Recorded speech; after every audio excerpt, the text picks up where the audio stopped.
Professor గారు, సిజేపీ చేపట్టిన parliament March లో వేల మంది స్వచ్ఛందంగా పాల్గొన్నారు. బహుశా ఏదైనా రాజకీయ పార్టీ పిలుపునిస్తే కనుక ఇంత స్పందన వచ్చి ఉండేది కాదేమో.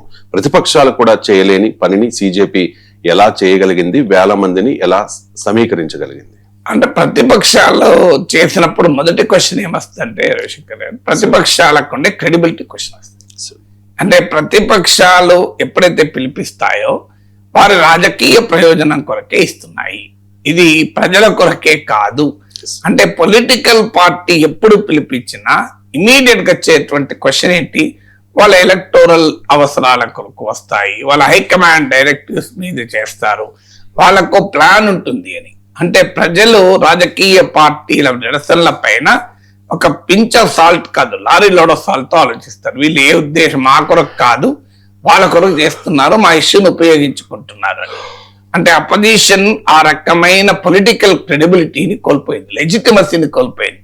ఇది మొదటిగా ఉండాల్సిన సమస్య. రెండవది ఏంటంటే అపోజిషన్ పార్టీస్ ఈ మూమెంట్లను నిర్వహించేటువంటి తీరు కూడా చూస్తే మనం వాళ్ళ ఎలక్టోరల్ సైకిల్స్ కు అనుగుణంగా, వాళ్ళ హైకమాండ్ ఆదేశాలకు అనుగుణంగా, వాళ్ళ రాజకీయ అవసరాలకు అనుగుణంగా నినాదాలు మారుస్తుంటారు. ఇప్పుడు మీకు పేపర్ లీక్స్ పైన ఒక పొలిటికల్ పార్టీ మీటింగ్ పెడితే దాంట్లో రాజకీయ ఉపన్యాసాలు ఇస్తారు, దాంట్లో రామ్ టెంపుల్ పట్టుకొస్తారు, దాంట్లో ఇక వాళ్ళ తోచిన అన్ని పట్టుకొస్తారు, అవసరం ఉన్నాయన్ని అవసరం లేని అన్ని.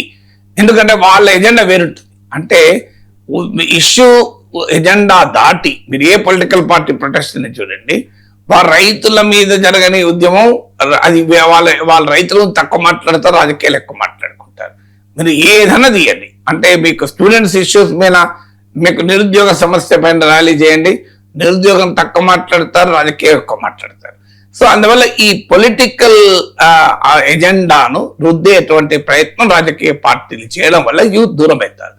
మూడవది ఏంటంటే దేశంలో ఉన్నటువంటి ప్రజలు, ముఖ్యంగా జెన్జీ, ఏ రాజకీయ పార్టీతో ఐడెంటిఫై కావడానికి కోరుకోవడం లేదు. ఎందుకంటే వారు ఎపొలిటికల్, మేము రాజకీయాలకు అతీతము అనేటువంటి భావన. ఎందుకంటే రాజకీయ పార్టీలు ఎంత బలంగా ఉన్నా సమాజంలో ఓ 10% వరకే రాజకీయ పార్టీల యాక్టివిటీ తప్ప 90% రాజకీయ పార్టీలతో సంబంధం లేదు. ఎలక్షన్స్ అప్పుడు వాళ్ళ రాజకీయ పార్టీలకు ఓటేయచ్చు, కానీ మీరు అన్ని పార్టీల సభ్యత్వం తీయండి, మీరు ఎంత పర్సెంటేజ్ ఉంటుంది రియల్ సభ్యత్వం, వాళ్ళు రాసుకున్న సభ్యత్వం కాదు. రాసుకున్న సభ్యత్వం తీస్తే భారతదేశ జనాభా దాటిపోతుంది. ఆల్ పార్టీస్ మెంబర్షిప్ కనుక మీరు టోటల్ వేస్తే నా అంచనా దేశ జనాభా దాటిపోయినా ఆశ్చర్యపడవలసిన లేదు. సో అందువల్ల, కానీ మీకు రియల్ ట్రూ పార్టీ యాక్టివిస్టులను తీసుకుంటే అన్ని పార్టీల యాక్టివిస్టులు కూడా లెస్ దెన్ 10%, లెస్ 10 కూడా కాదు, 5% కూడా ఉండరు. ఈవెన్ యాక్టివిస్టులు, సానుభూతి పనులు, ఒక పేపర్ల మీద రెసిప్ట్లో చింపిన కేసులు పక్కకు పెడితే, ఎందుకంటే పొలిటికల్ పార్టీస్ తో మేము ఐడెంటిఫై కావడం రాజకీయ యూత్ కు ఇష్టం లేదు. అందువల్ల అది మూడవ కారణం. మాకంటే ఏదో పదవుల కొరకు దీని కొరకు మేము చేయడం లేదు అనేది మూడు. నాలుగవది ప్రభుత్వానికి కూడా సులభం అయిపోతుంది. అంటే మీరు గతంలో మీ ప్రభుత్వం ఉన్నప్పుడు ఏం చేశారు, మీ ప్రభుత్వంలో పేపర్ లీకులు జరగలేదా, మీరు అధికారంలో ఉన్న రాష్ట్రంలో పేపర్ లీకులు జరగడం లేదా అనేటువంటి చర్చ ముందుకు వస్తుంది. ఐదవది ప్రత్యర్థి నుంచి దాడి సులభం అవుతుంది. ఇవాళ మీరు చూడండి, మీకు జెన్జీ ప్రొటెస్ట్లు జరుగుతున్న వేళ నరేంద్ర మోడీ స్టేట్మెంట్ ఏంటి, నేను స్కై రూట్ క్యాంపస్కి వెళ్ళాను, అక్కడ వాళ్ళ టీం ఎవరేజ్ వయస్సు 28 years, నేను 56 ఏళ్ల యువకుల గురించి మాట్లాడతలేదు అన్నాడు. సంబంధం ఏమైనా ఉందా? ఎందుకు ఈ మాట అన్నాడు అంటే, ఇవాళ స్కై రూట్ సక్సెస్ లో జెన్జీ ఉంది, యూత్ ఉంది, మిలీనియల్స్ ఉన్నారు. మీకు ఇవాళ సిజేపీ ప్రొటెస్ట్ లో జెన్జీ ఉంది, మిలీనియల్స్ ఉన్నారు.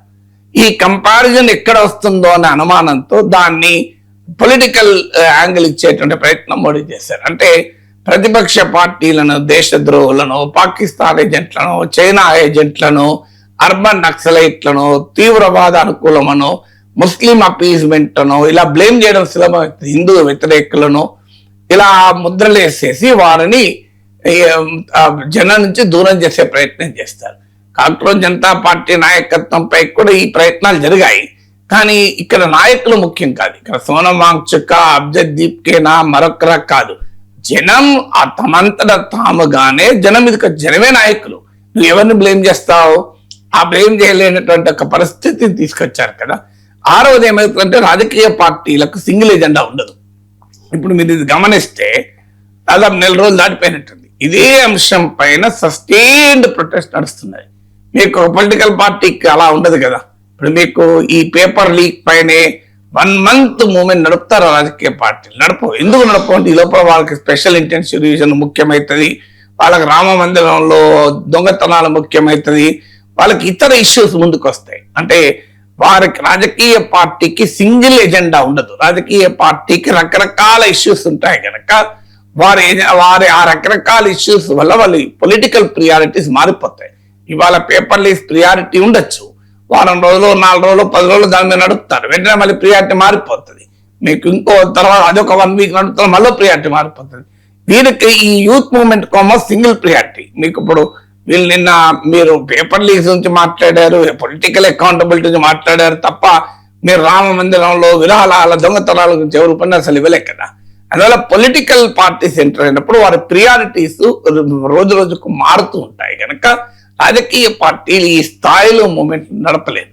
తర్వాత ప్రభుత్వాలు కూడా రాజకీయ పార్టీల ప్రత్యర్థుల్ని వారిని మీద నిర్బంధ కాండ కూడా ఉండొచ్చు. న్యూట్రల్ గా జనం వచ్చినప్పుడు తమను ప్రభుత్వాలు అంతగా నిర్బంధం ఉండకపోవచ్చు అనే భావన కావచ్చు. రీజన్స్ ఏమైనా మీరు అన్నమాన్ని ప్రతిపక్ష పార్టీలు కూడా ఈ ఇష్యూ పైన ఈ స్థాయిలో సమీకరించలేకపోయింది. ఒక యూత్ మూమెంట్, ఒక స్పాంటేనియస్ యూత్ మూమెంట్ సాధించగలిగింది.